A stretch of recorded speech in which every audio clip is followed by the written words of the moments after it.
欢迎收听3月22号的迦南之声，我是世界牧师平安。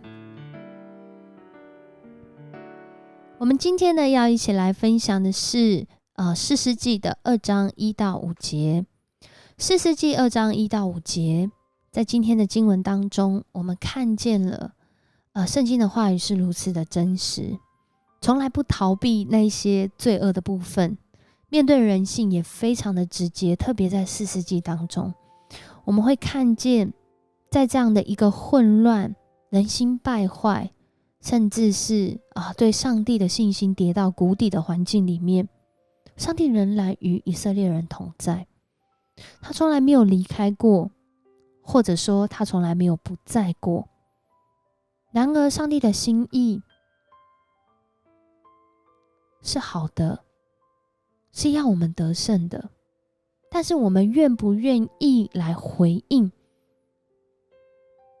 这将会是我们能够经历赐福还是经历灾祸的关键。在今天的祷告当中，我们要用一个经文来祷告。约书亚记23章6节，你们要大大壮胆，谨守遵行写在摩西律法书上的一切话，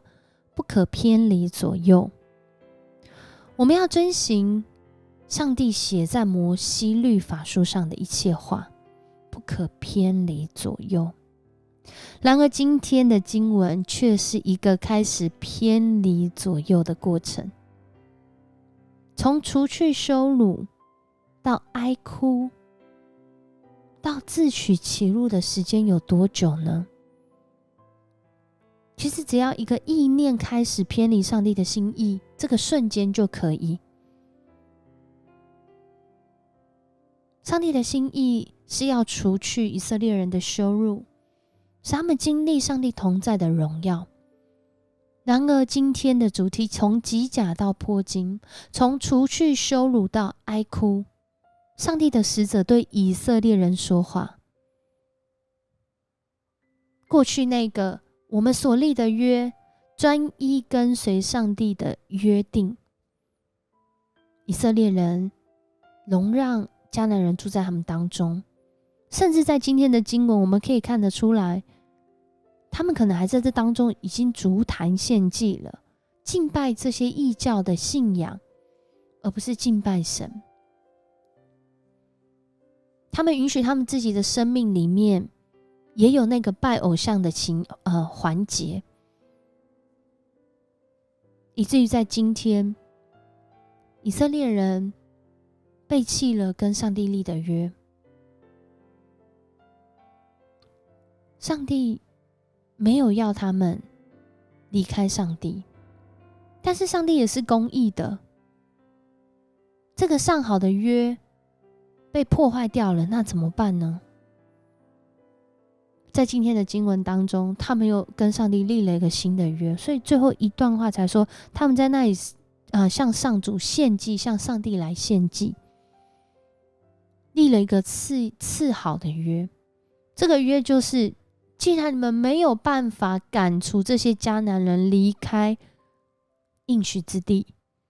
那就让这些迦南人继续住在这个地方，但是你们要知道，他们即将要成为你们的网罗，成为你们的陷阱，他们很有可能会吸引你们离弃上帝，但是上帝仍然在。上帝改变了他自己的心意，说我不把那地的居民赶走，然后他们会成为你们的仇敌。当人用自己的想法跟意念不愿意按着上帝的心意去行的时候，很多时候我们招致了自己的灾祸或是自己的羞辱，然后我们会说，上帝啊，怎么会让我发生这样的事情？可是其实我们真正去探究原因，去发现这些事情的脉络的时候，我们会发现上帝的心意没有要我们这样做，但是是因为我们自己不愿意按上帝的心意做，我们只好屈就，我们只好陷入在那个会带来灾祸的当中。也因着士师记如此真实的来向我们分享，连上帝的选民跟他关系如此亲近的人，都有可能会有这样子的一个挑战或者是试探出现。然而上帝仍然让他们有所选择。有什么选择呢？就是我们可以自己来选择，我们要敬拜上帝，还是我们要离弃上帝。然而上帝也很清楚的透过他的话语让我们认识到，原来当我们执意要用自己的方式，我们不愿意用上帝的方式去面对跟处理的时候，也是可以，但是我们可能会遇到更大的挑战，甚至为我们自己的生命带来许多的患难。所以在今天的经文当中，从基甲到波金给你什么样的提醒呢？面对这位要我们单单依靠他，这位爱我们、应许我们、与我们同在，即使我们烂到底，即使我们背弃到底，他甚至为我们拆下他独生爱子来救赎我们的上帝，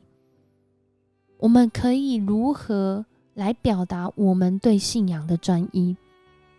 我们可以怎么样来回应上帝？特别在我们现在也很像士师记的环境当中，许多的异教信仰，许多的试探，甚至许多隐而未现的价值观，就在那一个意念当中，可能就会让我们偏离上帝的心意。我们如何来回应，或者是警醒于他的心意呢？我们一起来祷告。守约施慈爱的上帝，我们向你献上感谢，因为你对我们不离不弃。透过士师记，我们更是看见，即使在那个背弃你的以色列人当中，主你仍然与我们同在，只是我们有没有感受到你？主，我们更是要来向你来认罪。很多时候我们所经历到的羞辱、失败，可能是因着我们自己的罪恶，然而我们却对这件事情毫无感觉。主啊，或许是因为我们失去了那属灵的敏锐，也或许是因为我们对你的话语，对你根本就是认识的很少。恳求主你来帮助我们，每一天透过你的话语，我们就再一次的来更新，我们就再一次的如同昨天经文说的，再一次在你的里面有所长进，因为我们知道你的话语是真实的发生在我们生命当中。你用你的应许来为我们预备，那让我们在生活中因着寻求你而得胜所得的应许之地。主啊，也恳求主你来帮助我们，更多认识你，更多被你吸引，帮助我们在你的话语当中来经历你，使我们的心，使我们的生命，使我们的生活都愿意来寻求你，以至于今天这段经文的光景，主啊，让我们不要这样经历，而是有那更好更棒的选择在我们所走的道路当中。谢谢你与我们同在，谢谢你不放弃我们，也谢谢你用这段话给我们很清楚的提醒，你的爱永远不改变，但也因着主你的爱，我们愿意来回应你。求主帮助我们有勇气，有能力，有从你来的眼光，也有从你来的心境，好叫我们在每个意念当中荣耀你的名。我们这样祷告，奉主耶稣的名求，阿们。谢谢你收听今天的迦南之声，我是世谦牧师。愿上帝的爱更多临到你，爱你爱到一个程度，你愿意为主而活，为主兴起。我们下次见。